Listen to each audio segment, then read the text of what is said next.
Pessoal, tudo bem? Sejam todos muito bem-vindos ao nosso podcast Código da Arena. Hoje temos o prazer imenso de receber o Felipe Amaral, do grupo Âmbar Amaral, responsável pelo Aras. São vários empreendimentos, mas vamos falar sobre o Aras. Felipe, muito obrigado, muito bom dia. Você, a sua esposa, obrigado por nos conceder essa oportunidade. Obrigado você, Everton, de estar engajado aí em fazer algo novo e chamar a gente para participar.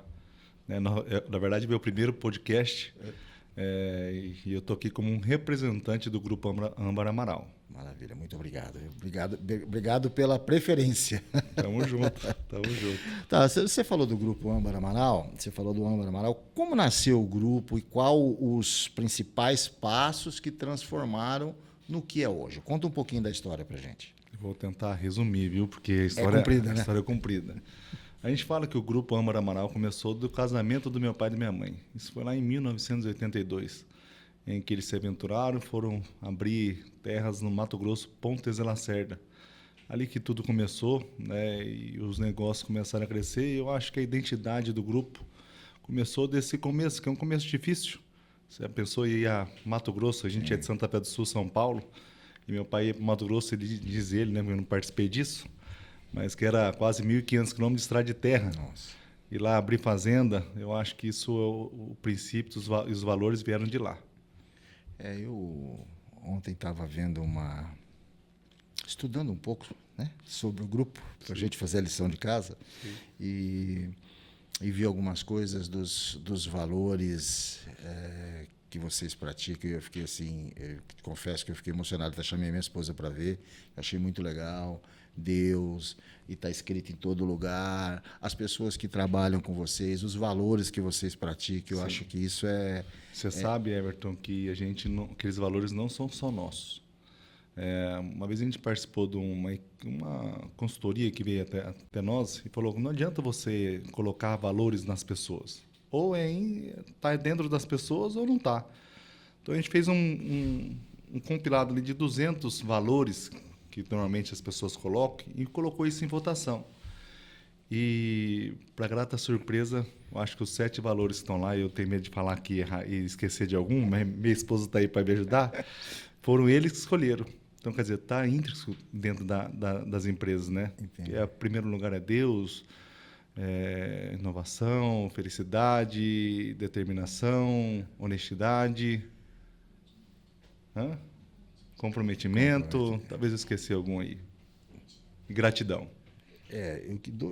Dentre todos, eu imagino que assim, né, foi difícil escolher, 2 que me chamam muita atenção, Deus e honestidade. Foi o primeiro e foi o segundo. Eu acho que isso é fundamental, né, meu pai na jornada de todos nós, né? Meu pai tinha uma frase que marcou muita gente, em que falava: eu não sou obrigado a ser honesto, eu não faço questão absoluta de ser honesto.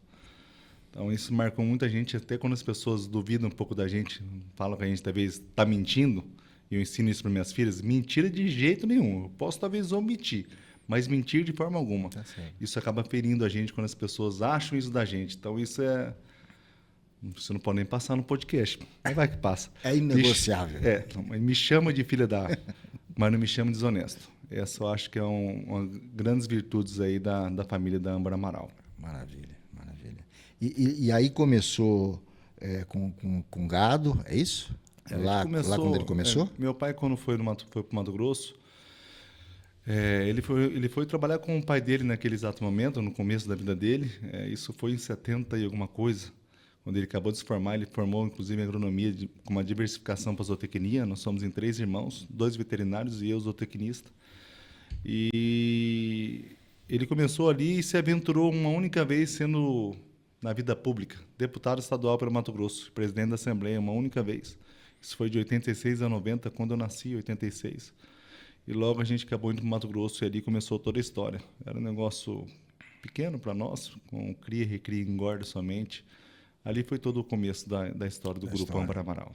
E como é que veio o peixe? O peixe a gente acabou retornando. Nós retornamos em 98 para Santa Fé do Sul. Eu tinha um avô, naquele momento estava vivo, e com uma doença, e acabou retornando. Meu pai queria passar o resto da vida do pai dele perto do pai dele.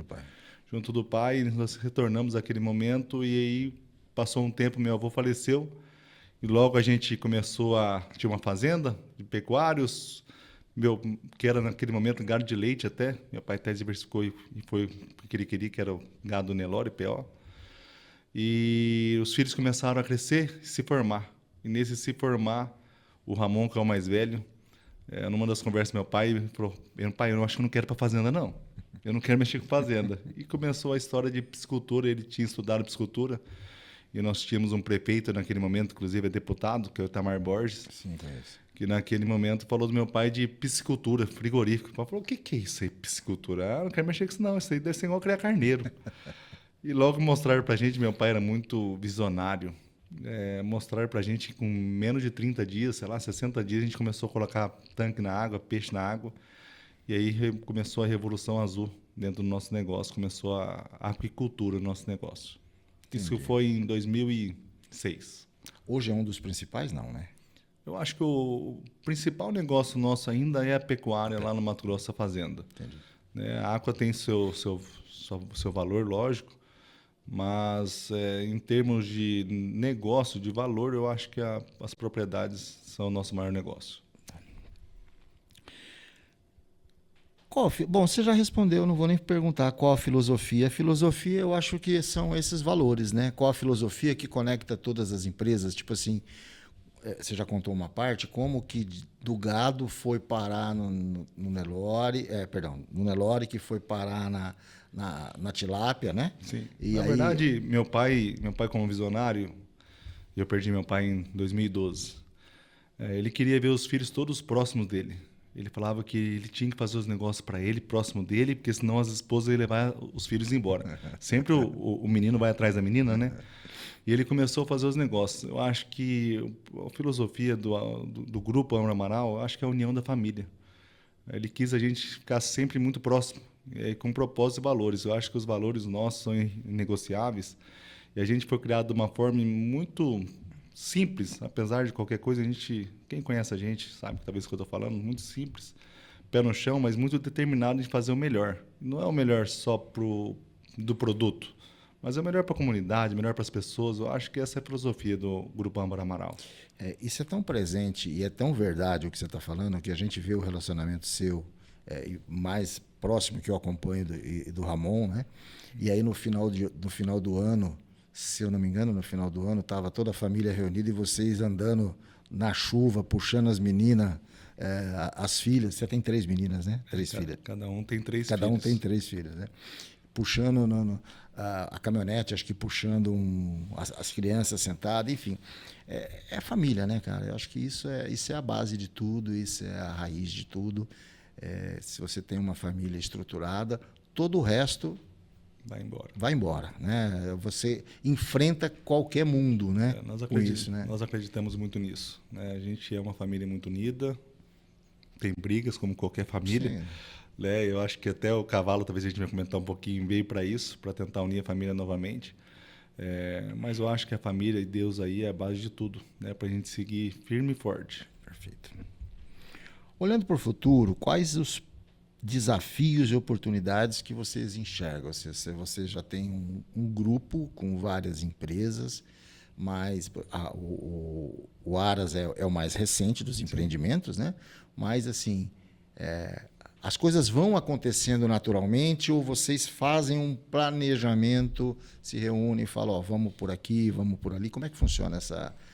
Hoje a gente acabou dividindo, tudo é de todo mundo, mas cada um fica numa área, né? Eu fico na parte da nutrição animal, o Ramon fica na parte de piscicultura, frigorífico, de peixe, e o Guilherme lá na pecuária e agricultura. Lógico que cada um tem um pouco mais de vertentes, fora isso do que eu falei. Eu acho que o grande desafio é continuar a manter e continuar crescendo, né? Com qualidade, pensando não só na gente, né, pessoa, mas na comunidade, nas pessoas, porque daqui não se leva nada. Sem dúvida. Não se leva nada, né? Então acho que a gente tem que pensar num todo. E num todo, quando é a responsabilidade, a gente acaba criando e aumentando, porque hoje a gente tem mais de 1.500 colaboradores. Então a gente, com esses desafios políticos, climáticos, tudo fica fica um pouquinho mais complicado. Mais desafiador, né? A gente acaba fazendo uma vez por ano uma reunião de família para ver que rumo a gente vai tomar nesse próximo ano que se inicia. E por mais que a gente fala lá, as coisas acontecem numa velocidade que a gente não imagina e acaba mudando um pouco o percurso. O cavalo foi uma dessas histórias que a gente não imaginava.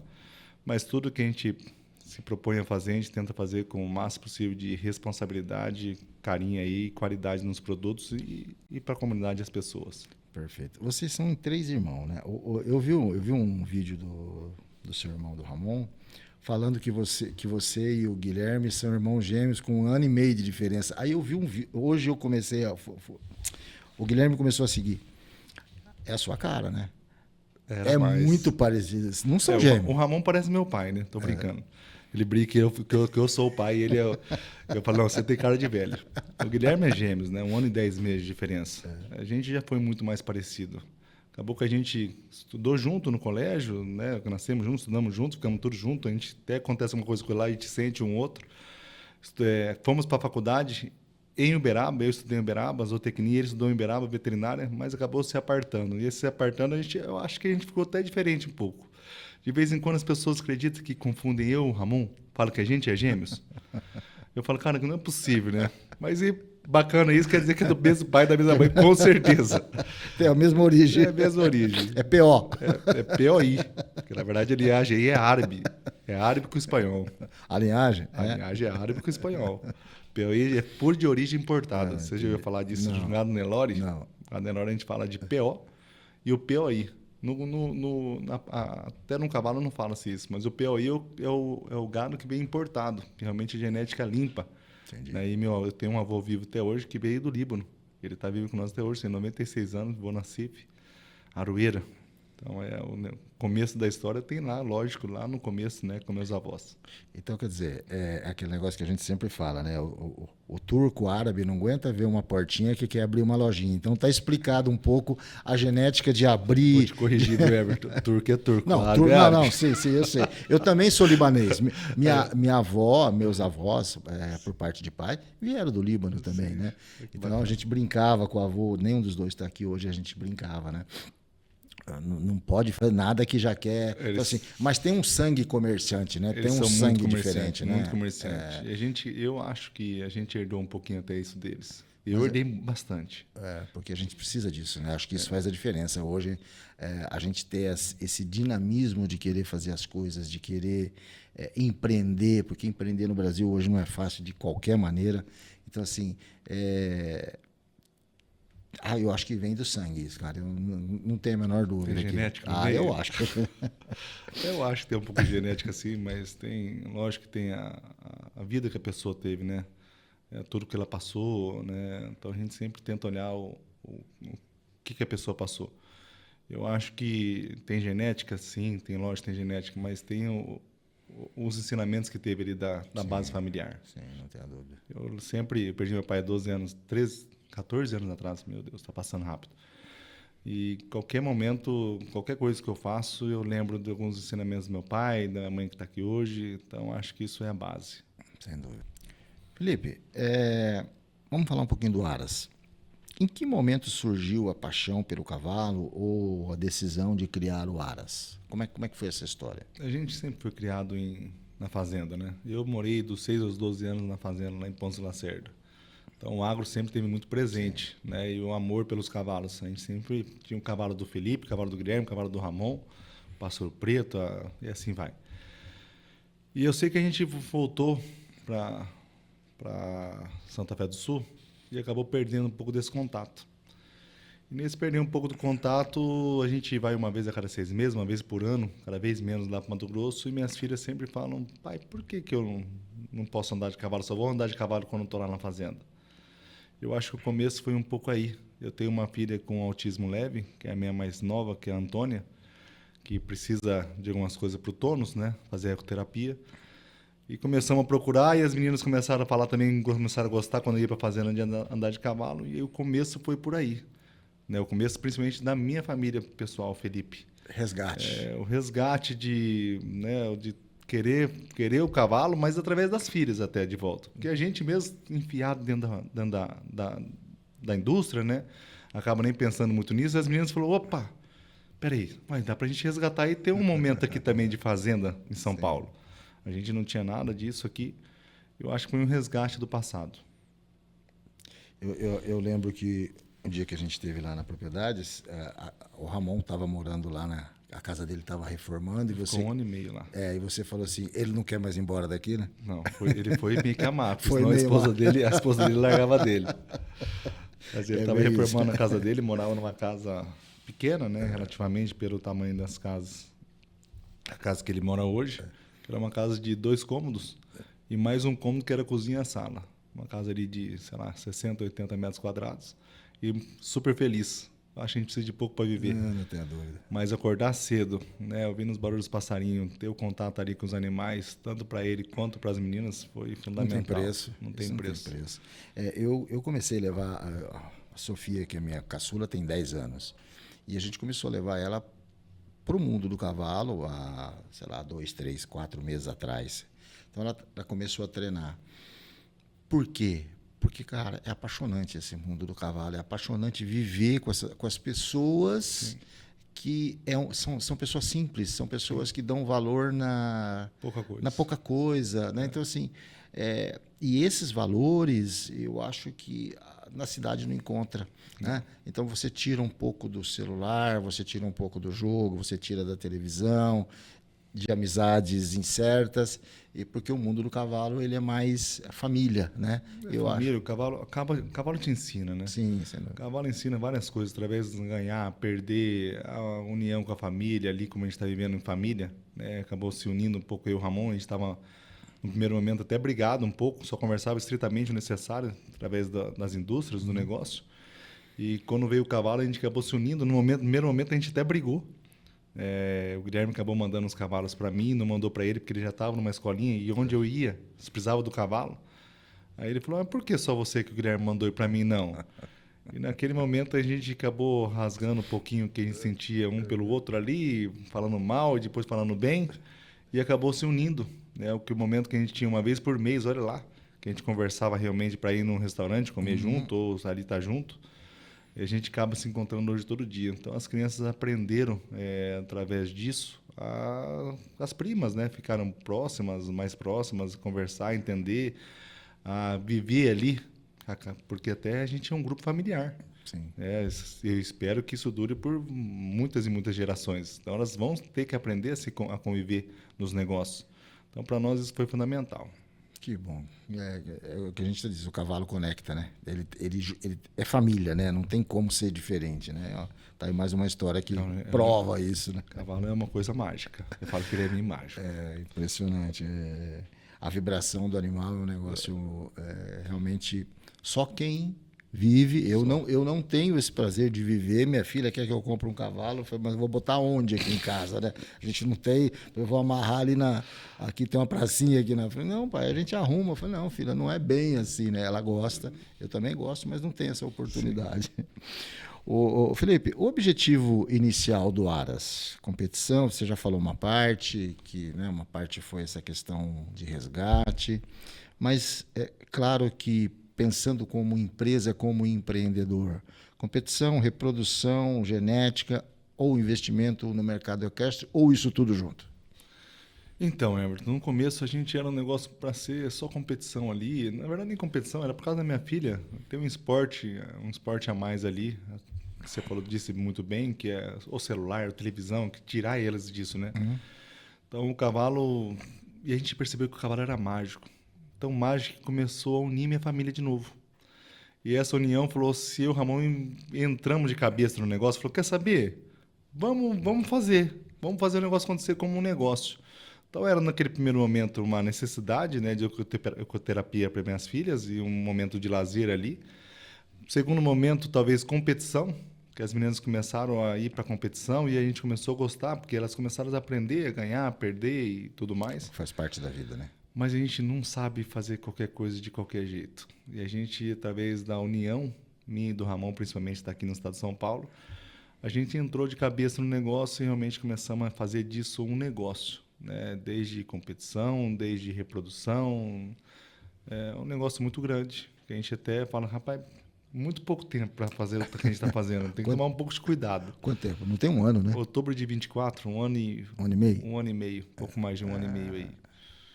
Acho que a gente está no caminho, estamos no caminho correto, né? Deixar um legado aí para as crianças, porque talvez nas empresas a gente não conseguia colocar as crianças todas juntas. Eu puxava um pouco mais sardinha para a GIF, né? Nutrição animal, o Ramon para o frigorífico, e com o negócio do Aras a gente conseguiu no Aras elas caminharem junto e ver que rumo que a gente está tomando. Um ponto de conexão. Um ponto de conexão aí no Aras. Né? Que as crianças começaram a entender um pouquinho do negócio. E a gente fala para elas que aquilo realmente é o negócio e de que rumo que a gente está tomando. Mas por que você está fazendo isso? Por que aquilo? Então a gente acaba conversando com elas, compartilhando, né? Ensinando elas. E você tem 3 meninas, o Ramon tem 3 meninas também? 3 meninos. E o Guilherme tem 3 homens? 3 meninos. 3 meninos. Rapaz, que coisa, hein? Eu falo que Deus foi perfeito, porque lá na fazenda precisa de mais de meninos, né? A gente fala, lá é menina, é mão na obra mesmo. E lá nasceu todos os 3 meninos. E aqui ficou as 6 meninas. Imagina essas 6 juntas, que bagunça que não vira. Bagunça no sentido bom, no sentido de diversão. Bagunça é quando une os 9. Quando une os 9, parece que tem uns 30. Parece que tem umas 30 crianças. Mas é muito gostoso.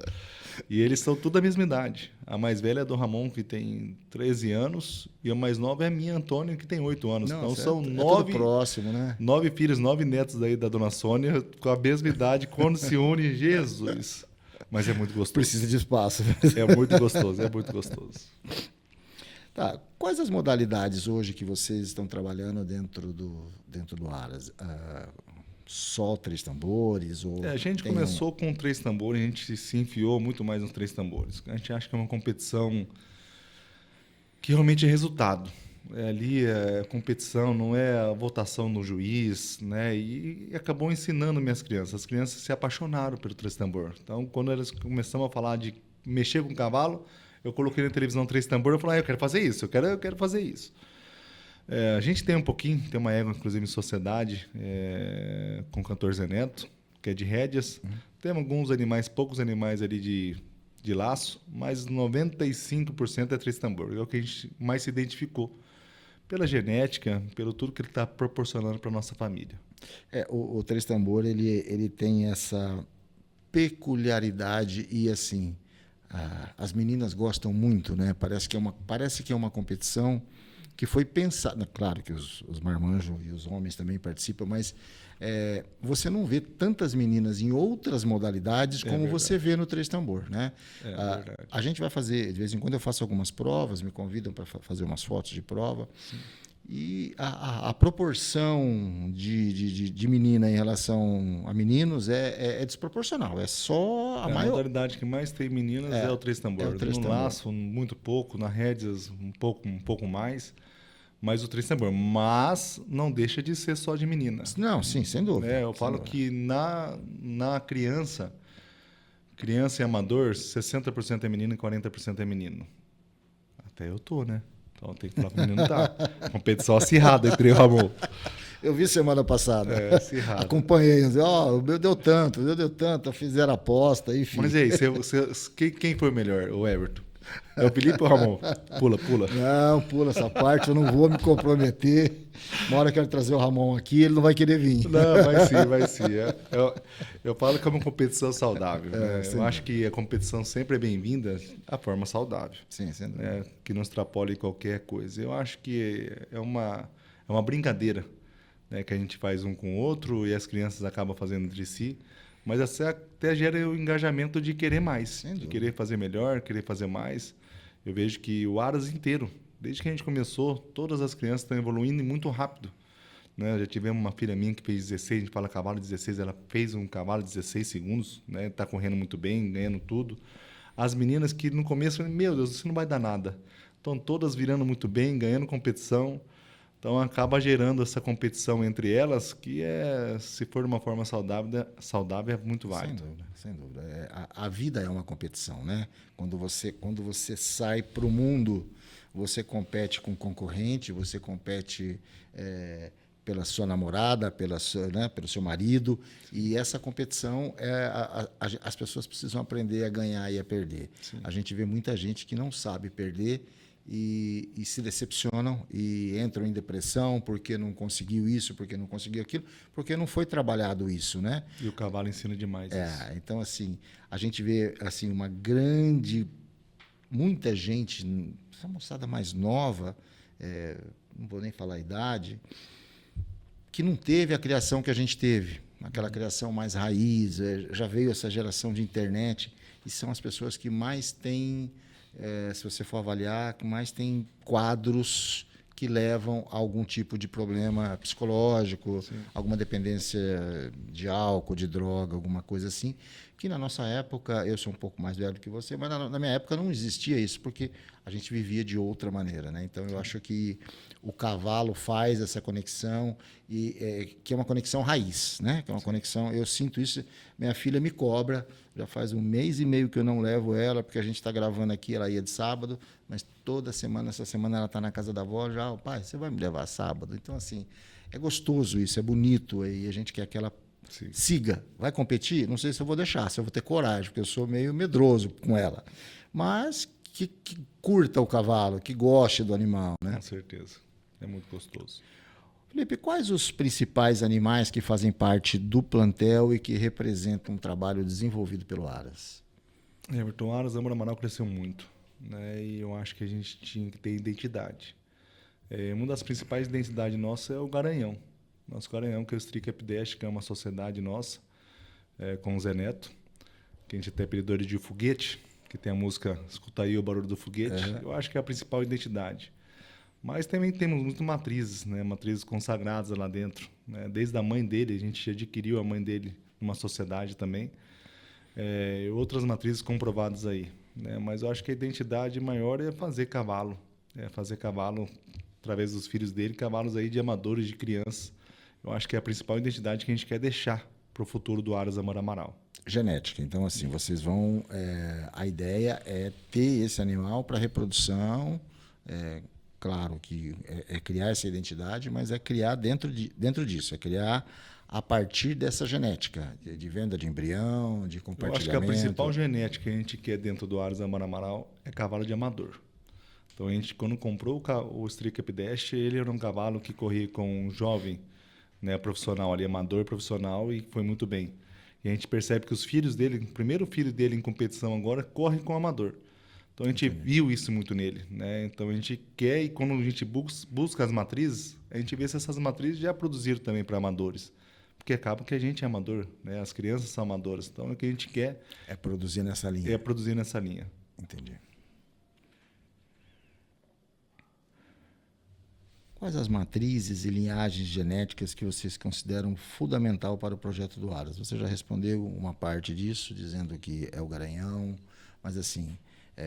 Eu acho que a genética é muito forte em amador, é o que a gente busca. Hoje a gente tem muitos filhos das maiores matrizes consagradas do Brasil, e que elas vão virar matrizes. Fora as matrizes que a gente já tem, essas futuras atletas, eu acho que para ser matriz tem que ser atleta. Sim, e mesma coisa o Garanhão. O Garanhão nosso, ele foi um excelente atleta, agora a gente procura e vai fazer ele ser um excelente reprodutor. A gente busca isso. Então a gente buscou as principais filhas das grandes matrizes do Brasil, inclusive a gente tem algumas das grandes matrizes em nossa casa.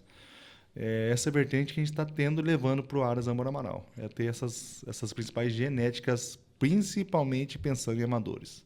Entendi. Potro do futuro, essas coisas também, ou não?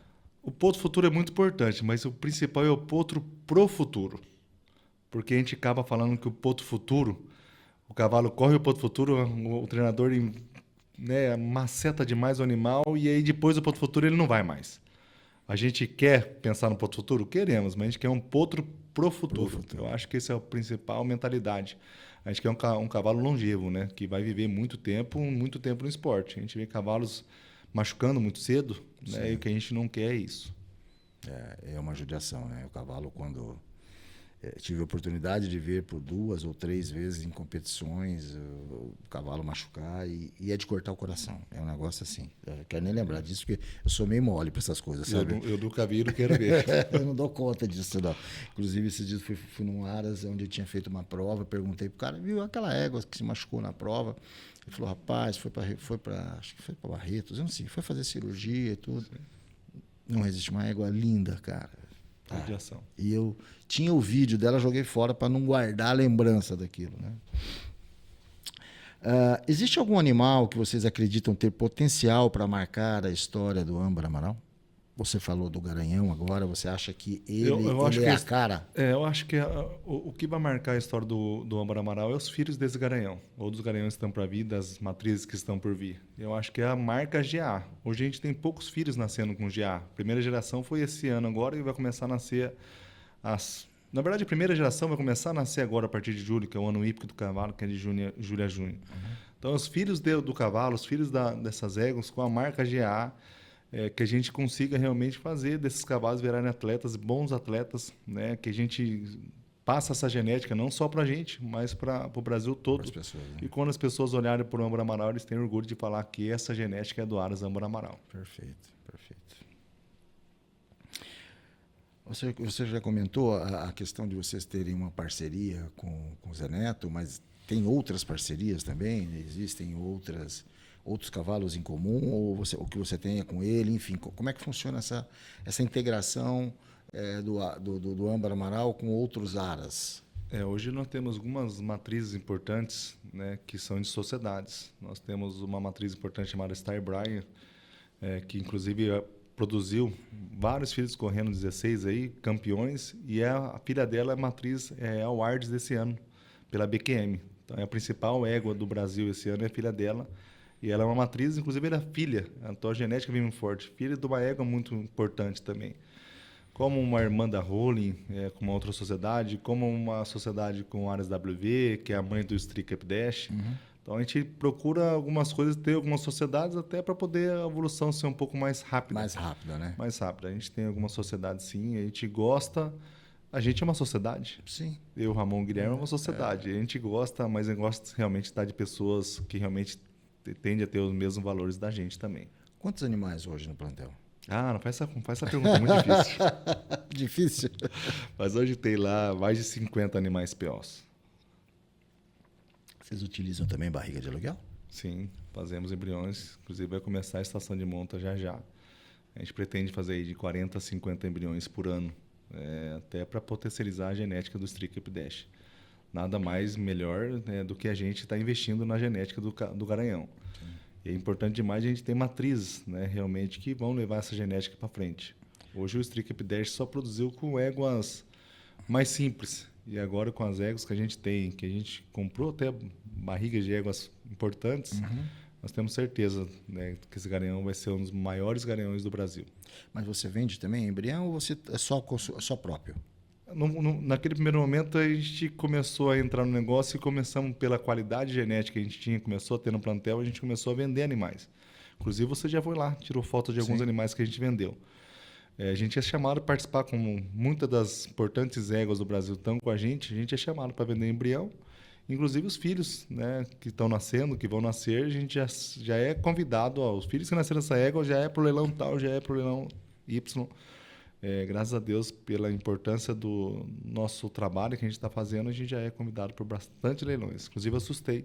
A Ramon falou, vamos ver quantos leilões que a gente vai colocar até o final do ano animais. Nós temos quase 10 leilões já convidados até o final do ano. Então, em um semestre. E estamos com 6 meses, né? 6 meses. Dá mais de um por mês. Já temos um primeiro leilão do Aras Âmbar Amaral, que a gente está trabalhando, a gente sempre pensa no futuro. Se Deus quiser, o primeiro leilão do Âmbar Amaral vai ser dia 9 de abril de 2028. Parabéns. Lá em casa. A pista de vocês, você pensa em fazer alguma coisa? Quando a gente conversou, você falou, a gente pensa talvez em fomentar o negócio regional. Isso ainda continua na cabeça? Naquele primeiro momento, a gente começou em outubro, que eu falei para você, de 24. E em junho, em abril de 25, a gente comprou nossa área. A gente nem tinha, a gente começou a comprar animal, começamos a colocar no meu primo e fizemos ali umas baias provisórias, que ficou muito legal, você conheceu lá, e uma pista sem ser coberta. Então agora, inclusive, a gente está a ponto de começar uma nova ampliação dentro do Aras Âmbar Amaral. A gente não para de crescer lá também.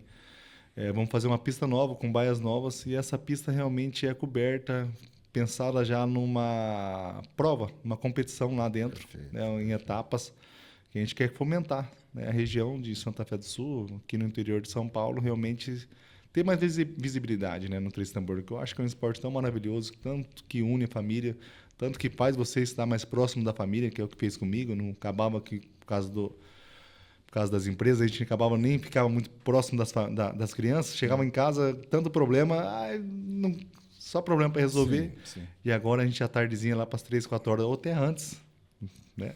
A gente acaba indo pro Aras Dá uma escapada. e estando em contato com as crianças todos os dias. Então a gente quer mostrar isso, a importância que o cavalo tem para tudo isso. Então a gente vai fomentar com certeza a região, inclusive com competições dentro do Aras, se Deus quiser, daqui a um ano. Tá. Esses dias teve um médico aqui falando com a gente, ele é cirurgião plástico, mas ele é conhecido como Dr. Cowboy. Ele é apaixonado por cavalo, o consultório dele tem tapete de vaca, a temática e ele é apaixonado por cavalo, assim, só que o negócio dele é laço. Não, laço não, tem um outro nome, a modalidade. Fugiu. Sorte. Não é ranchorte. Fugiu o nome, mas enfim. E tem uma parte que ele fala assim, quando eu estou muito estressado, às vezes uma cirurgia complicada, às vezes algum problema, depois que eu termino, a minha válvula de escape, onde eu vou desestressar e me preparar, é o cavalo. Ele sai daqui, vai em Mirassol, inclusive ele atende também em Mirassol. Sim. Vai lá, passa a tarde. Então, assim, o cavalo tem exatamente como vocês, né? Vamos relaxar um pouquinho, vamos lá cuidar, junta todo mundo. Eu tenho um problema com o celular, que eu fico o tempo todo mexendo no celular, eu trabalho com o celular. É impressionante. Mas na hora que eu monto no cavalo... Esquece. Fico ali 1 hora. Ontem nós ficamos 2 horas, montei em 2 cavalos, 1 hora cada cavalo. Eu não peguei no celular nem 1 hora e não vejo mensagem. É a única hora que eu não vejo mensagem, não faço nada. E a gente não tem como, a gente é viciado no negócio. Eu vejo, às vezes mando mensagem para você, dali a pouquinho já está... Eu gosto de responder rápido. Então parece que é uma coisa minha. E o cavalo, impressionante. Eu esqueço do mundo, não que eu estou em cima dele.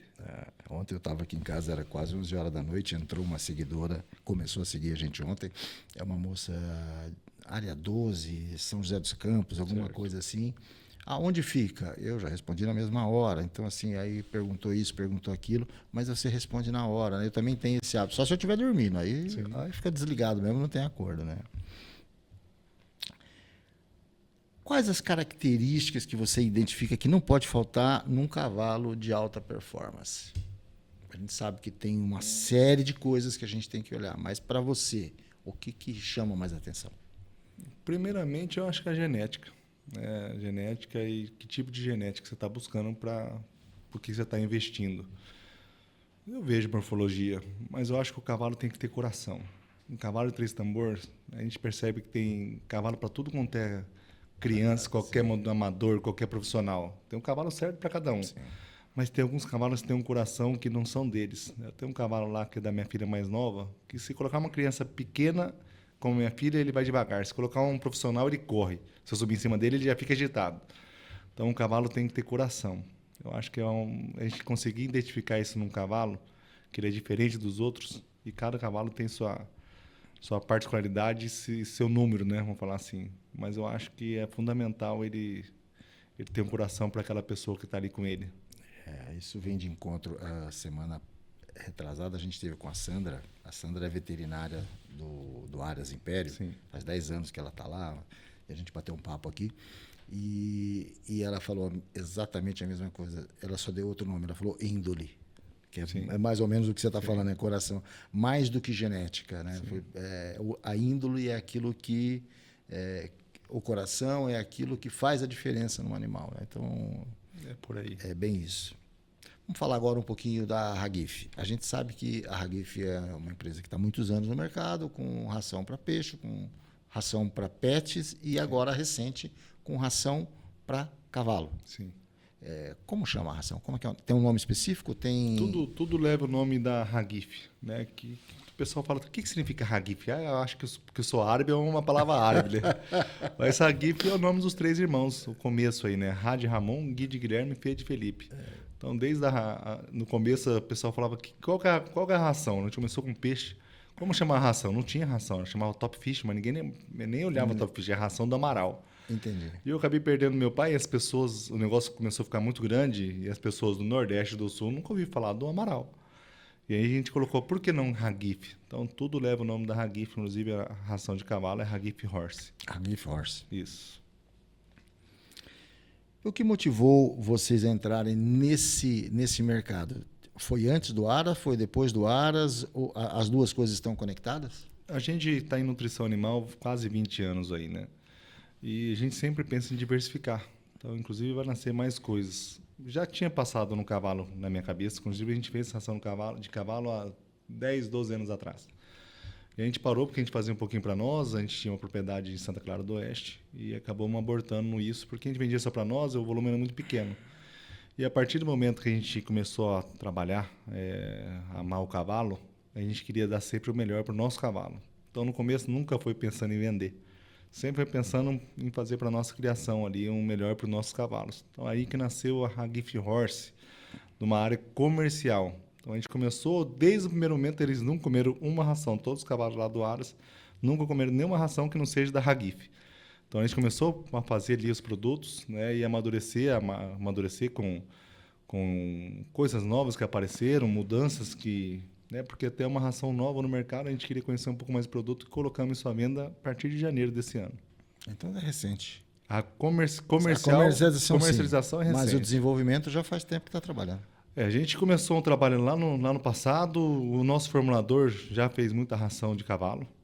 Ele aceitou o desafio, então nós estamos aí há quase 2 anos realmente em teste, né, testando a ração de cavalo aí.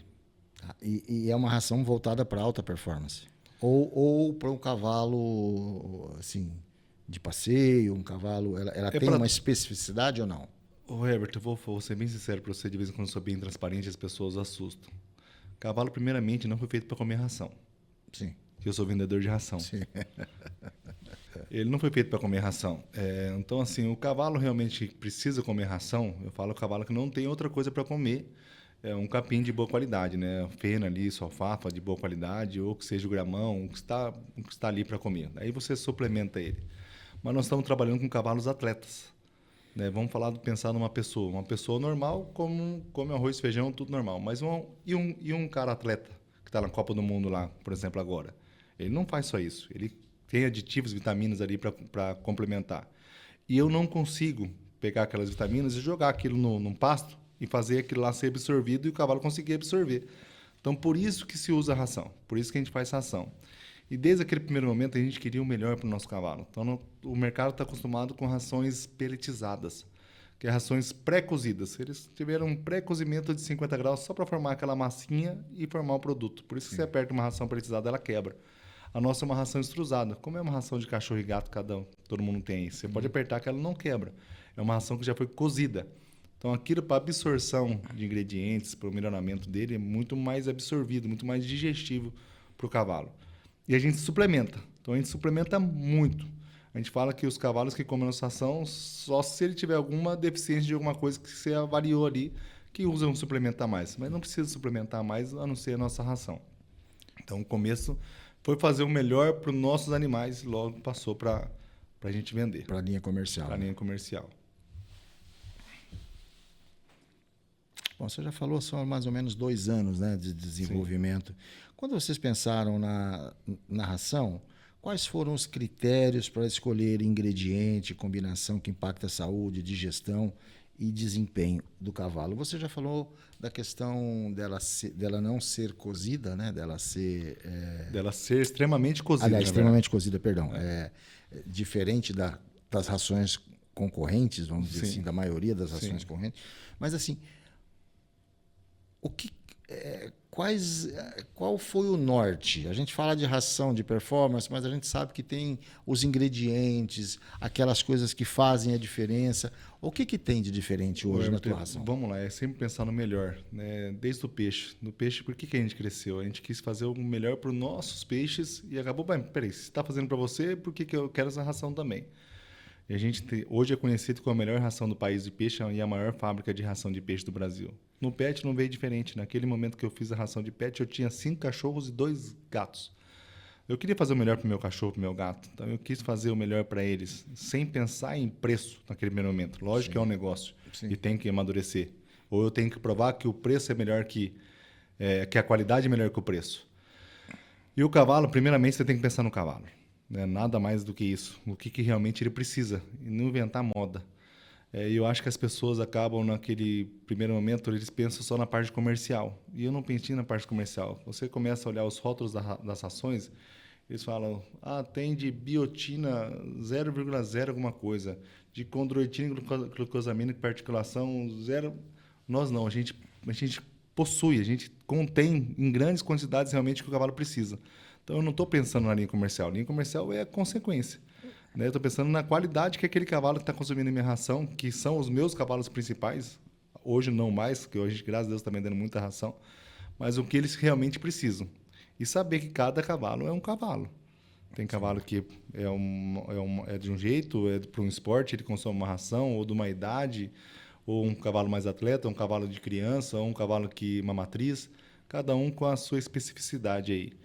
Mas, lógico, nunca deixando de ver o melhor para o cavalo. Quando eu falo ingredientes, eu quero o melhor para o meu cavalo, então vou buscar os melhores ingredientes, melhores vitaminas, melhores minerais e assim por diante. Falando dessa parte de produção, de ingrediente, eu assisti um vídeo que vocês produziram e eu queria que você falasse um pouco, porque às vezes as pessoas que estão nos assistindo não vão ter essa oportunidade. Falasse um pouco da matéria-prima, do controle da matéria-prima quando ela chega, como é que é o processo, enfim. Encostei o caminhão lá para descarregar alguma coisa, como é que funciona?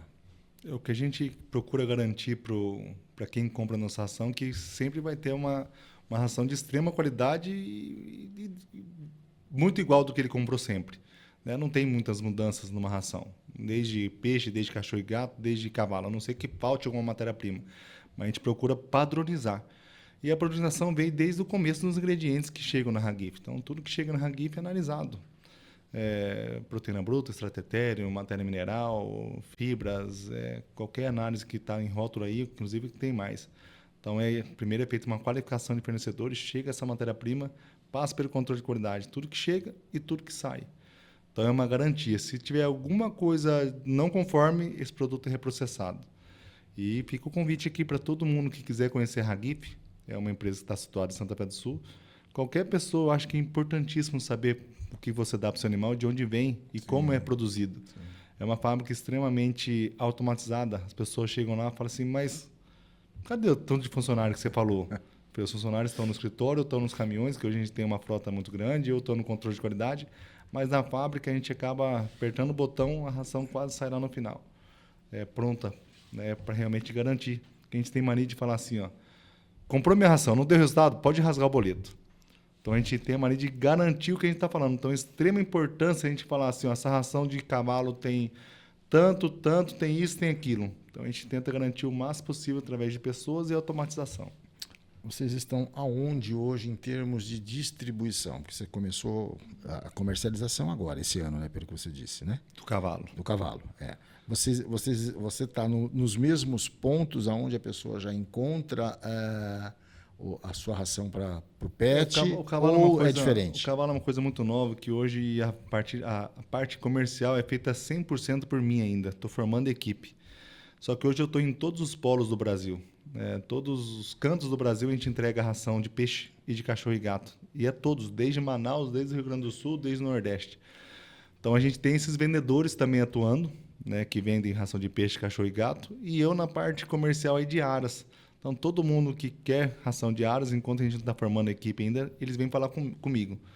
Então, acabou que o cavalo, por ter essa gama logística que a gente atende com peixe, cachorro e gato, acabou comendo para o Brasil todo também a ração de cavalo. Sim, e aí tem uma vantagem competitiva, né? Porque você já tem uma rede de distribuição, de entrega, né? Vamos dizer assim, né? Inclusive, eu falei com um cliente ontem da região ali de Turvo e de Avaré. Ele falou, mas como você vai me entregar aqui 40 sacos, que é o pedido mínimo aí? A gente tem uma coisa que a gente, de vez em quando, entrega até um pouco menos. Falou, porque eu tenho semanal ou carga de peixe, de ração de peixe, ou carga de cachorro e gato. Fique tranquilo que eu vou entregar na porta da sua casa. Então tá bom. Então manda 40 sacos para mim. Então temos essa facilidade, até porque a frota é própria. Existe algum erro comum na alimentação dos cavalos que pode comprometer a saúde ou a performance do animal que você, enquanto criador de cavalo, e morou a vida, conhece a lida, né? Nasceu com o pé na roça, vamos dizer assim, que você identifica? Nutrição, né? Na parte nutricional. Sim. Eu acho que a pessoa muito acha que o cavalo vai ser melhor ou pior pela quantidade que usa. Eu já vi vários usando muita ração e eu falo, meu Deus, como é que esse cavalo não morreu ainda? Principalmente de cólica. Eu acho que o principal é dar um produto de extrema qualidade para o seu animal. Desde o começo, a gente nem conhecia o produto tanto, aí começamos a dar menos ração para o cavalo, e o cavalo tem uma performance igual, desde casco, desde pelo, desde do score corporal do animal, com pouca ração. E cada vez mais a gente diminui a quantidade de ração que os cavalos nossos comem. Cavalos hoje que usam nossa ração de rédea, de laço, consomem de 1 a 2 kg de ração. Cavalo de 3 tambor consome 3 kg de ração dia. Comparado ao que se dá no mercado, é muito inferior. Tem gente que eu cheguei a ir em aras que dava 8 kg de ração. E esses caras estão dando hoje da minha ração 3 a 4 kg. E somente isso. E com pouca quantidade de fibras aí, de feno ou de alfafa. Eu também não dou à vontade lá no Aras, Âmbar Amaral. Eu vejo que muita gente dá ração, muita quantidade, de qualquer jeito, né? Rações talvez não tão com boas qualidades. E ainda suplemento com mais aveia. Fala, é uma bomba. E eu no Aras, Âmbar Amaral, há quase 2 anos, eu não tive nenhum episódio de cólica. E eu vejo que isso é constante. Isso é pela má alimentação, má manejo. Eu acho que o pior erro nutricionalmente é não ver a qualidade do que você está dando. E realmente confiar, né, no que realmente você está comprando, realmente é o que estão te entregando. A ração extrusada, ela melhora a digestão a ponto de evitar ou diminuir a possibilidade de cólica? Eu fiz uma vez um story no Instagram do Aras Âmbar Amaral, em que eu falando com o chat GPT, tá na moda esse negócio. Ô chat, me fala uma coisa, como que é a questão de ração extrusada versus ração pelletizada? Ele explicando todos os benefícios de digestibilidade, né, poder jogar menos ração, mas qual que é melhor? Não tem dúvida que melhor é a extrusada. Mas em relação à cólica animal, não tenho dúvida que vai diminuir muito o risco, mas o risco não está a ver só com a nutrição animal, né? Tem a ver com o manejo, tem a ver com o cavalo, ele é muito sensível. Claro. Mas a partir do momento que você melhora o trato digestivo do cavalo, que a ração extrusada faz isso com uma ração muito suplementada, que é a nossa vertente, você acaba diminuindo esse risco de cólica. Como eu disse, eu não sei nem o que é cólica animal. Eu acho que é uma vertente que ajuda e essa ração extrusada muito suplementada, não falo que elimina 100%, mas diminui muito. Na prática, qual é a maior diferença entre alimentar um cavalo apenas para manutenção e alimentar um cavalo atleta que compete em alto nível? Eu acho que eu já falei um pouquinho isso aí ano passado, falando de uma diferença aí vamos falar de uma pessoa idosa agora, de uma pessoa idosa e de um atleta. Né? É a mesma coisa. Eu acho que uma ração de manutenção, por mais que tem muita gente hoje, por ser uma ração extrusada, não tão suplementada, mas é suplementada aos níveis de cavalo atletas hoje do Brasil, rações de atletas do Brasil, a minha ração de manutenção tem os níveis de rações de performance do Brasil hoje. Mas a gente fez uma ração pensando mais no cavalo que está parado, né? Não precisa de tantos aditivos, não precisa de tantas vitaminas. Um cavalo atleta é totalmente diferente, de qualquer nível, desde pelo trato digestivo, pelo cavalo atleta que ele desde condroitina, glicosamina, biotina, prebióticos, é muito forte, né? Um cavalo que a exigência é muito maior, né? É maior de qualquer ingrediente aí. Então, tudo é pensado, né, para ser cavalo atleta, uma ração totalmente diferenciada. Hoje você tem só um tipo de ração? Não, hoje eu tenho... Não, eu digo assim, na linha de cavalo você tem um único ou você tem Hoje nós temos uma linha super premium. Tá. Uma linha super premium que temos 4 rações dedicadas a cada nível de competição ou nível de idade, né, desde potro, Inclusive, nós vamos lançar uma ração que eu acho que é uma novidade, nem sei se tem no Brasil.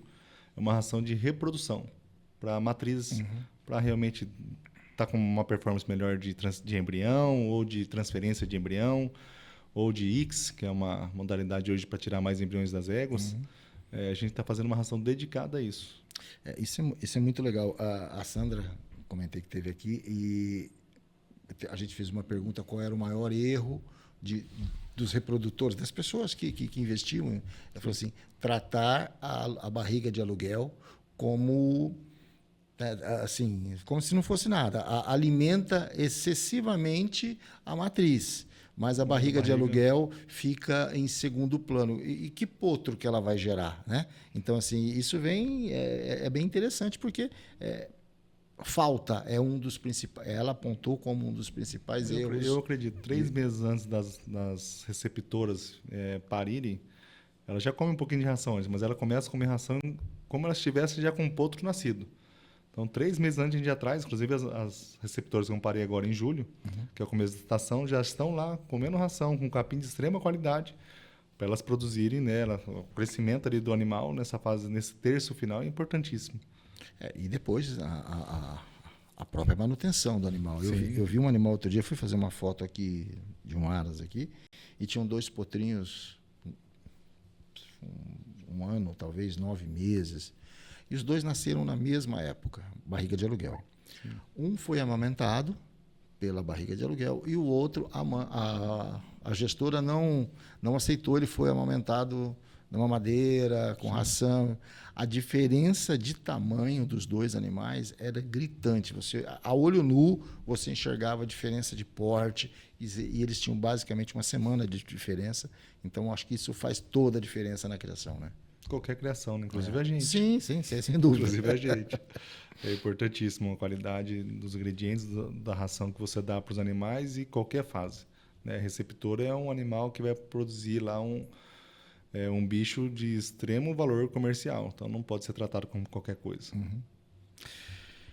Você tem observado algum resultado que os treinadores, veterinários, depois que passaram, não estamos falando só do aras, passaram a usar a ração e relataram alguma especificidade, alguma coisa que a gente pudesse falar e usar como referência? Usar como referência, sim. Como, né? Para endossar um pouco mais, porque quando a gente fala só da gente, dá a impressão que a gente está puxando para o nosso lado. Com certeza. Mas quando você pega uma terceira pessoa que é de fora, isso ajuda a aumentar ainda mais a credibilidade que vocês já têm, né? Nós temos diversos ares dos principais criatórios do Brasil usando nossa ração. E é impressionante tanto que as pessoas elogiam nossa ração. Desde o casco, desde o ferrador. O ferrador veio aqui e falou que agora o cavalo tem casco. Desde o pelo, depois de 30 dias usando a pelagem, usando pouca ração, como muda. Né? Tivemos vários relatos, por exemplo, um amigo nosso do Ara Sakashita, que ele nas primeiras pessoas a usar ração, inclusive naquele começo ele testou com a gente. Ele já é um cara já de idade, quando eu falo de idade é um pouco mais que eu. Não, ele é um moleque, né? Que ele quase a minha idade. Ele fazia muito tempo que não batia 16 segundos. E através da nossa ração, não, lógico que não foi só isso, mas ele se atribuiu, inclusive fez um vídeo, que a ração ajudou ele, o cavalo estar mais disposto e virar os 16 segundos. Como eu falei para você da principal égua do Brasil, que é filha de uma matriz nossa, ela não comia nossa ração, ela, a partir de janeiro, ela começou a comer ração Ragif. Ela é uma... Eu vou tentar lembrar, mas ela comia, se não me engano, 6 kg de ração e 4 kg de aveia. Se não me engano, hoje ela só come 4 kg de ração. Não sei se ela come um pouco de aveia, mas ele tirou. Inclusive, a gente tinha uma reunião com o treinador na época, ele falou que o cavalo não estava conseguindo comer tudo aquilo de ração. Eu falei, lógico, é a mesma coisa com o cachorro. Sim. Quando uma ração econômica, o cachorro come aquilo guloso. Blá, blá, blá. Quando uma ração super premium, ele come pouco. Talvez naquele primeiro dia ele comeu bastante, mas depois ele viu que se saciou muito mais rápido. Sim, o cavalo é a mesma forma. E ela veio para o estado de São Paulo, ela morava no Paraná, do nosso amigo Vaguinho Xavier. Ela veio para o estado de São Paulo, só come hoje 4 kg de ração.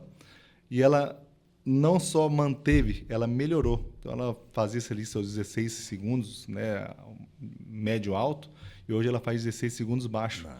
Então isso mostra realmente a evolução que deu. Né? Comprova que a ração, lógico que não é só ração, né, todo o conjunto ali, né, do treinamento, do manejo que é feito. Mas eu tenho certeza que a ração contribuiu alguma coisa com isso. Não tenho dúvida, não tenho dúvida. O controle de qualidade, a gente já falou sobre ele. O que o mercado pode esperar para os próximos anos? Existem novos produtos, projetos, desenvolvimentos na área equestre? O que o nosso amigo do campo pode esperar da sua ração? Eu acho que é sempre, tudo que a gente se propõe a fazer é fazer o melhor. Não quero ser o maior, mas o melhor. O maior é a consequência. Então é sempre fazendo o melhor. E através do que eu faço, eu uso, né? Eu acabo usando o que eu estou produzindo, eu acho que eu sempre vou querer fazer o melhor para os meus cavalos. Consequentemente, vai entregar isso para os nossos clientes. Então, vai surgir muitas novas rações. Como já está surgindo, acabei de falar, uma ração de reprodução. Né? Vai surgir para determinadas fases da vida um pouco de diferença, para determinadas modalidades. Né? A gente está fazendo uma ração agora dedicada mais para a rede, para o laço. Então, vai surgir. E o negócio é muito dinâmico. Né? A inovação, a ciência é muito dinâmica. Então, vai surgir novos ingredientes, novos produtos e, com certeza, a gente vai estar antenado para fazer o melhor para o meu cavalo e para o seu cavalo. Tá certo. Você falou de ração para o três tambor e agora ração para o laço. O que muda? Principalmente energia. Um cavalo de três tambor precisa de uma ração com muita energia. E muita coisa pensando ali nas suas articulações. Né? Um cavalo que exige muito, ele corre demais, tem que virar do nada. Então, assim, a articulação, energia é muito diferente. Então, vamos falar principalmente energia. Enquanto uma ração de rede, de laço, é pouca energia, é uma energia de 3 a 5% de estratégia que a gente usa na ração, do cavalo três tambor eu chego a usar mais de 10% de energia na ração. Então, é um cavalo extremamente explosivo. Até o pessoal fala, vocês começam a olhar a competição, o cavalo está ali agitado. E ele está agitado porque ele quer fazer logo. Então, a gente precisa dar energia para ele fazer da melhor forma possível, consciente que ele está se propondo a fazer. Perfeito. Falar um pouquinho agora de onde tudo começou, do Nelore. Né? Eu acho que o nosso canal tem uma particularidade, a gente tem tratado, desde quando a gente começou, a gente tem tratado bastante sobre cavalo, né? Os nossos entrevistados, mas a gente não se limita ao cavalo. Né? O nosso projeto ele vai passar pelo gado, ele vai passar pelo agro de uma forma geral. A gente começou pelo cavalo porque é onde eu, Everton, tinha mais contatos, você e outros amigos que poderiam vir aqui e a gente começar o projeto. Mas o nosso projeto ele é maior, passando também pela questão, né, de gado, de Nelore. Você já contou um pouquinho sobre como começou o negócio de Nelore lá atrás, quando seu pai começou. E desde o começo, a decisão já era investir em gado Nelore, em PO, ou isso veio depois? Na verdade, a gente começou a trabalhar lá e quando meu pai casou com minha mãe, era gado comercial. E, como eu disse anteriormente, meu avô faleceu e meu pai acabou herdando uma propriedade, comprando dos irmãos o resto das partes. E acabamos residindo em Santa Fé do Sul. Então, aquele foi o começo. Meu pai meu avô tinha uma história com gado de leite, meu pai não gostava muito daquilo e se identificou com o Nelore. Então, tudo começou ali em 1998, se não me engano, com o gado Nelore, pensando em pista, gado de pista. Então, a gente participou de Expo Zebu, Rio Preto, Três Lagoas, pensando nesse exato momento em gado de pista.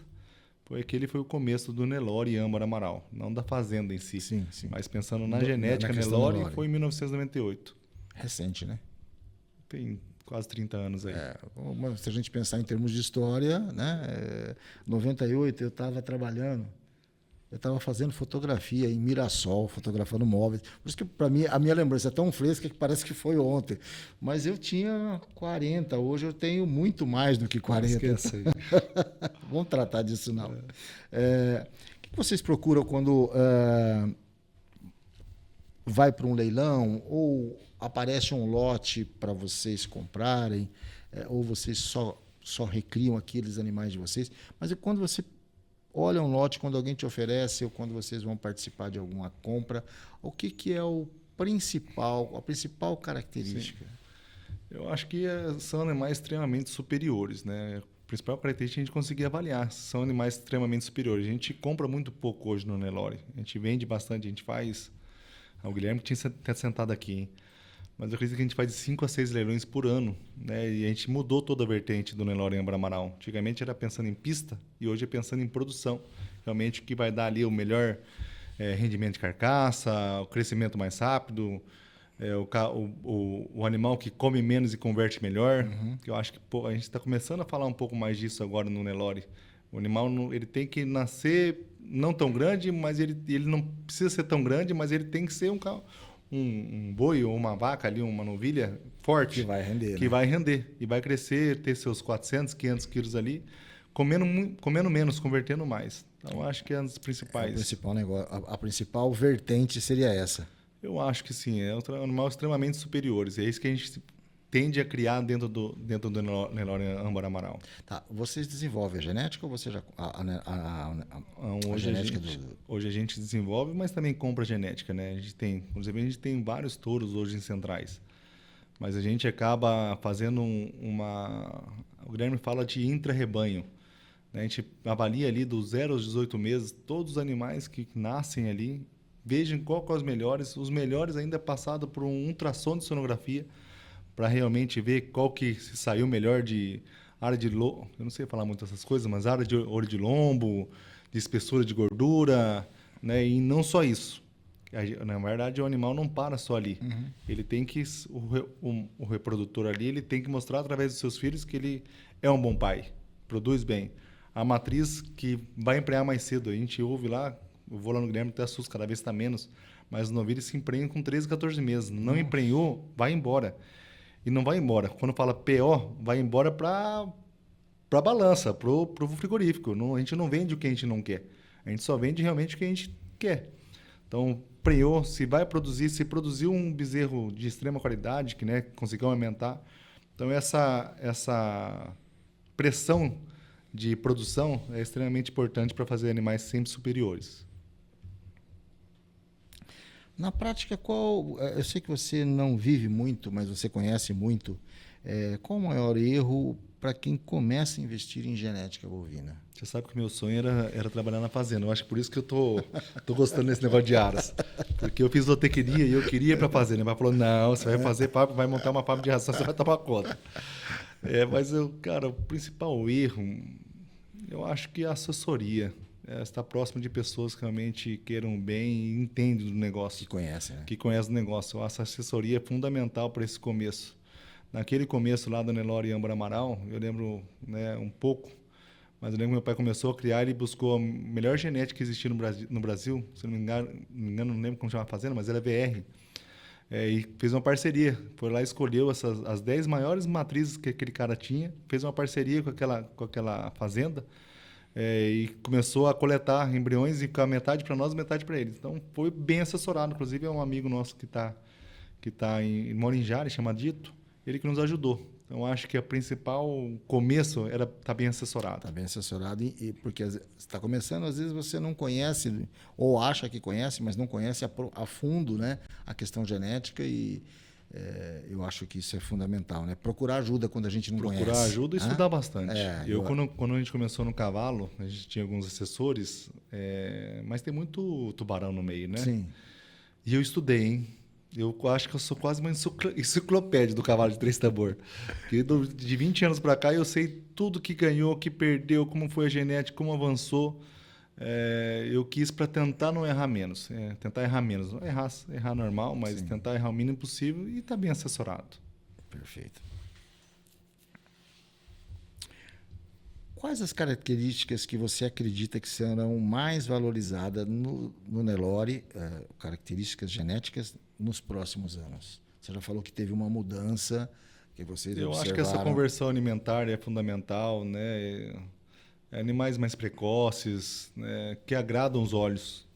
Eu acho que o animal precisa agradar o olho também. Não é só produzir lá e você olha o bicho está totalmente deformado. A gente vê evoluções genéticas vindo para o Brasil, com misturas genéticas. Aí você olha para o bicho e fala, meu Deus, isso aqui não tem nada a ver com um boi, né? Mas eu acho que qualquer coisa, né? Evolução de precocidade, de entrega genética, de rendimento de carcaça, comer menos e entregar mais. Sim. Eu acho que é das principais coisas que eu acho que o Guilherme lá no Nelore está enxergando. Ele fica direto lá? Ele mora lá, que a gente quer que ele volte. Segredo nosso aqui, viu? Mas a gente quer que ele volte, mas está difícil. Está difícil ele voltar. Inclusive, a gente começou a mexer com o cavalo, porque ele amava cavalo. Ele criava lá cavalo, cria até hoje, pensando mais em modalidade de apartação, resort. Inclusive, as crianças lá também brincam. Mas nosso sonho é trazer ele de volta para cá, para Santa Fé do Sul. Mas hoje ele reside 100% lá. Fica 10 dias do ano fora de lá. Nossa. É longe, né? É longe. Felipe, a gente está chegando no final e eu tenho 2 perguntas. Eu vou fazer uma de cada vez, bem devagar, para você pensar e responder. Depois de toda a trajetória, do grupo, qual é a principal lição que o agronegócio ensinou para a família Âmbar Amaral? Mas o agro, o desafio é grande. Qualquer coisa hoje é grande, né? Mas eu acho que o agro, principalmente nós, a vertente muito grande em Deus, né? Tudo que a gente vai fazer se propõe é pensando primeiro em Deus, né? Entregar aquilo para Deus. E o agro parece que ensina, o agro parece ter um pouco mais disso. Eu vejo as pessoas ligadas ao agro, né? A Deus, a família. Eu acho que essa vertente é muito forte no agro. Então, a gente sempre, tudo que a gente se propõe a fazer, colocar Deus em primeiro lugar. E eu acho que o agro também é muito família, né? Como eu sempre falei do cavalo aí. Quando a gente vai numa fazenda, você vê a família ali trabalhando, Sim. A família engajada, né? E não ensina a desistir, né? Porque o agro tem os intempéries climáticos, né? Políticos, e qualquer coisa a família estaria unida, vamos fazer o negócio acontecer e fazer o melhor. Eu acho que o agro ensina muito isso para as pessoas. Você tem indústria e o agro é uma indústria a céu aberto. Então, assim, sujeito aos intempéries, quando você tem uma indústria que você tem o controle, que você tem a energia, que você está coberto, é uma coisa. Mas quando você está lá fora produzindo, você depende de uma série de coisas que não estão no seu controle, né? Então, o homem do agronegócio, ele é muito ligado a Deus, ele acredita, tem muita fé, tem muita expectativa. E eu acho que isso faz toda a diferença de quem chega lá e de quem desiste na metade do caminho, né? Cara, o homem do agro, ele é trabalhador demais. Sim. Meus irmãos são trabalhador demais. Eu falo que eles não têm esse negócio do 5x2, 7x1, 6x1, né? É 7x7. 7x7. É 7x7. Você vê o pessoal do agro que sustenta o país hoje, trabalhando sem pensar muito e querendo fazer mais, querendo fazer melhor. De vez em quando a gente até fala, mas para quê e por quê? Né? E a gente tem alguma das nossas valores, visões, como fala? Missão e valores. A gente fala que eu não lembro se era missão ou visão, que é transformar as pessoas através dos nossos produtos. Eu acho que essa grande lição e missão que a gente tem quer deixar, né? De como a gente é como família, nossos valores e Deus, principalmente Deus, como a gente lida, né, com essa força maior. Isso faz toda a diferença na nossa jornada, não tenha dúvida. Com certeza. Se você pudesse deixar uma mensagem para quem trabalha com agro e sonha em construir algo grande, grande não no sentido de dinheiro, grande no sentido de família, grande no sentido de sucesso pessoal, grande no sentido de união, qual seria esse recado? Rapaz, você pegou agora, hein, Everton? É o que eu acabei de falar. Eu acho que o agro entrega tudo que uma pessoa precisa. O agro te ensina na parte de indústria, na parte de família. Eu acho que o agro ele é completo, né? Desde Deus, desde família. Então, o agro, eu acho que é até por isso que é a principal, né, coisa do Brasil, a vertente do Brasil aí. Ele te ensina muitos valores. É por aí. Eu acho que é por aí, Everton. Eu concordo com você. Eu fiquei quase 3 anos na roça, literalmente, trabalhando com drone agrícola. Acho que eu já comentei isso contigo uma época. E se tem uma coisa que eu aprendi nesse período, foi exatamente isso. A humildade, a resiliência do homem do campo, a simplicidade. Você conversa com pessoas que têm grandes propriedades, assim como você, a sua simplicidade, a sua disponibilidade, está sempre aberto, sempre atendeu. E isso, a gente não encontra isso em todo lugar. Se você fosse, eu digo assim, se eu estivesse em Rio Preto querendo entrevistar um grande empresário, eu ia ter uma dificuldade gigante para chegar até esse cara. Então, assim, independente do meu negócio, eu aprendi muito com o agronegócio, com o homem do campo, com essa simplicidade. Acredito nesses valores que vocês praticam e sou muito grato da tua presença aqui. Eu queria te agradecer demais a você, ao seu irmão Ramon, que me recebeu tão bem aquele dia. O Guilherme eu não o conheço. E muito obrigado. Vocês merecem todo o sucesso que vocês têm por essa simplicidade, por essa cumplicidade com Deus, por esse ser humano que você é, pela família que você tem. Parabéns. Muito obrigado pela presença, Felipe. Obrigado, Everton. Obrigado a todos os ouvintes. Muito obrigado. Conte com nós, não temos nada para esconder. Quiserem conhecer um pouquinho mais do projeto, está sempre de portas abertas, né? Em Santa Fé do Sul tem alguns negócios, ou Pontes da Lacerda, ou qualquer lugar desse Brasil, que a gente tem alguns negócios. Estamos sempre à disposição para ajudar e para somar, nunca diminuir. Perfeito. Uma hora a gente vai lá gravar alguma coisa para mostrar aqui para as pessoas. Aqui. Uma hora que der certo, a gente vai combinar. Combinado. Tá bom? Deus abençoe todo mundo. Todos nós.